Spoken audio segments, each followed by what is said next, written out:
Hai, Assalamualaikum warahmatullahi wabarakatuh. Perkenalkan, saya Umi Layina. Saya adalah seorang pendidik di SLB Mata Hati Banyuwangi. Pada kesempatan kali ini, untuk memperingati Hari Guru Nasional, saya akan berpartisipasi dalam apresiasi GTK 2025, yakni GTK Transformatif dengan topik inovasi pembelajaran. Saat ini saya mengajar di kelas Lintang dengan mayoritas peserta didiknya adalah anak-anak dengan cerebral palsy. Tentu anak-anak dengan cerebral palsy memiliki kondisi-kondisi yang unik dan sangat beragam. Bahkan anak-anak di kelas Lintang ini juga ada anak-anak yang disertai dengan hambatan pendengaran dan juga ada anak-anak yang disertai dengan hambatan penglihatan. Tantangan yang saya hadapi antara lain adalah yang pertama, tantangan komunikasi. Tantangan ini muncul dalam hal bagaimana menumbuhkan keinginan anak untuk berkomunikasi, kemudian menemukan cara komunikasi yang sesuai dengan kemampuan masing-masing individu, serta bagaimana membantu anak-anak memiliki sesuatu yang ingin atau dapat dikomunikasikan melalui berbagai bentuk ekspresi verbal maupun nonverbal. Peserta didik dengan cerebral palsy mengalami keterbatasan dalam mengekspresikan emosi dan juga membangun koneksi sosialnya.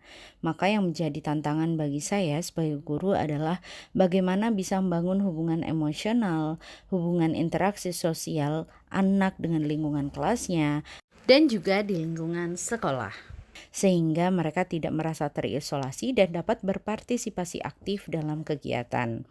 Maka penting untuk memberikan kesempatan bagi peserta didik agar dapat ikut terlibat. Tantangan ketiga adalah mengembangkan kemampuan gerak dan menjaga postur tubuh. Anak-anak dengan cerebral palsy perlu didorong untuk berlatih menggerakkan anggota tubuhnya, sehingga kemampuan bergeraknya menjadi meningkat dan kondisi postur tubuhnya tidak menjadi lebih parah daripada kondisinya saat ini. Tantangan yang lain adalah tentang bagaimana membentuk konsep yang bermakna. Karena anak-anak di kelas Lintang ini mengalami kesulitan dalam memahami dunia di sekitarnya serta konsep-konsep yang sifatnya abstrak. Jambunya, coba kulitnya ada halus lembut ya. Kalau aromanya coba dicium, ada aroma jambunya. Nah, ini ada aroma jambunya. Berdasarkan situasi yang ada di kelas Lintang dan tantangan-tantangan yang saya hadapi, maka saya melaksanakan sebuah aksi sebagai berikut. Melakukan asesmen dan perencanaan yang melibatkan orang tua dengan melihat dua lingkungan rumah dan juga lingkungan sekolah. Berdasarkan hasil asesmen dan perencanaan program bersama doa orang tua, maka kami mengembangkan sebuah pembelajaran berbasis kegiatan fungsional, di mana materi-materi yang secara akademik itu diinkludkan ke dalam sebuah kegiatan yang itu berfungsi, bermakna, dan alamiah untuk anak-anak pelajari. Seperti keterampilan menghias tote bag, kegiatan berkebun, kemudian berbelanja, dan juga memasak. Pada kali ini saya akan mencontohkan kegiatan memasak.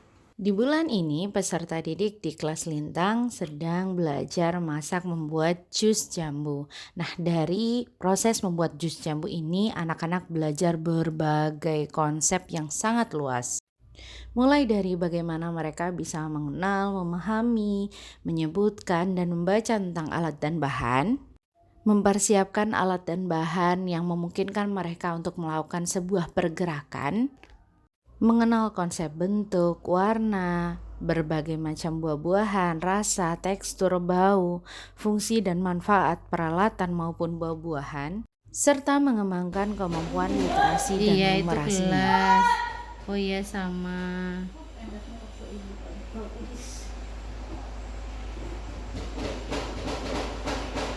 Oke, good job ya, berhitung secara kontekstual, menggunakan benda nyata dan proses yang dilakukan secara alami dan juga bermakna. Memberikan kesempatan kepada peserta didik untuk bisa berhasil dalam melakukan sesuatu yang hal ini tentu akan meningkatkan kepercayaan diri mereka, membuka kesempatan untuk mereka bisa melakukan sebuah kegiatan bersama-sama yang menyenangkan. Anak-anak juga belajar tentang konsep bergantian, di mana mereka menunggu dan mengantri, memberikan kesempatan untuk orang lain melakukan, kemudian mereka melakukannya. Dalam pembelajaran ini sebenarnya bukan hanya anak-anak yang sedang belajar, namun lebih banyak saya yang sedang belajar. Untuk membersamai anak-anak dengan cerebral palsy, proses belajar tidak selalu menunjukkan hasil yang cepat terlihat. Saya belajar bahwa memberikan keluasan waktu bagi peserta didik untuk merespon, berpikir, atau sekedar menggerakkan tubuh adalah bentuk penghormatan terhadap cara dan ritme belajar mereka yang unik. Memahami ekspresi wajah, gerakan kecil, atau isyarat halus yang mereka tunjukkan seringkali memerlukan perenungan dan kepekaan. Namun seiring waktu, saya mulai belajar membaca tanda-tanda kecil itu sebagai bentuk komunikasi yang sangat berharga. Setiap langkah kecil yang diambil oleh peserta didik adalah bagian dari perjalanan besar menuju kemandirian dan kehidupan yang lebih bermakna. Salah satu hal yang ingin saya rayakan bersama dengan teman-teman adalah setelah proses panjang dan lihatlah Yura sekarang bisa bergerak dengan mandiri dan dia menjadi lebih aktif bergerak. Saya tidak berjalan sendiri dalam proses ini. Ada dukungan kepala sekolah, rekan sejawat, wali murid itu sendiri, pelatihan, dan berbagai proses uji coba, trial dan error menjadi bagian penting dari perjalanan belajar saya. Ada banyak kebingungan yang saya alami, tetapi setiap pengalaman memberikan pelajaran baru tentang peserta didik, konsistensi, dan pentingnya melihat kemajuan dari perspektif yang lebih luas. Perjalanan ini memberikan pelajaran dan sebuah kepercayaan kepada saya bahwa setiap anak bisa belajar dan setiap anak berkomunikasi. Mereka memiliki hak untuk mengenyam pendidikan, dimengerti, dan dilibatkan dalam kehidupannya. Semoga hasil karya ini bisa bermanfaat dan bisa memberikan inspirasi untuk teman-teman sekalian. Terima kasih. Wassalamualaikum warahmatullahi wabarakatuh. Sampai jumpa lagi. Saya Siti Fatimatul Husna, Kepala SLB Matahati Banyuwangi. Sejak menerapkan pembelajaran berbasis kegiatan fungsional, saya melihat peserta didik di kelas Ibu Umi semakin aktif, antusias, dan kolaboratif. Mereka dapat menikmati alur belajar yang didesain sedemikian rupa oleh Ibu Umi, sehingga sense of ownership-nya berasa, voice and choice-nya juga jauh lebih bermakna. Peserta didik secara alami terdorong untuk berpartisipasi dan mengambil inisiatif. Saya ibunya Yura. Perkembangan sing paling dirasa ambek ibu terkait Yura apa? Sing paling kerasa? Ya bisa bicara itu Bu, kan sudah bisa bicara, bilang apa yang diminta, bilang kadang mau beli jajan, minta ya jajan, bilangnya gitu. Sing makin dadi persoalan Jalannya itu ya. jalan ambek sering lorone. Tapi saiki wis lebih iki ya Bu, masih lorone wis gak sing sampai 2 minggu ngono. Wis lebih baik. Harapan nih. Oh iya Bu.